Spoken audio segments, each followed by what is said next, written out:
महाराष्ट्र में महायुति हुकूमत की आज हल्फबर्दारी। वजीर आजम नरेंद्र मोदी भी करेंगे शिरकत। क्या एकनाथ शिंदे भी लेंगे हल्फ? ख्यासारियों का बाजार कर।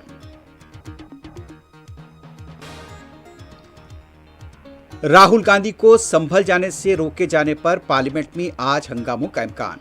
कांग्रेस सरकार की तहरीकात इल्तिवा।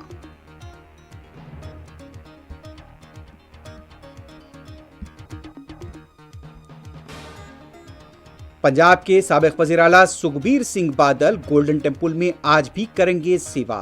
गैर मामूली सिक्योरिटी इंतजामात।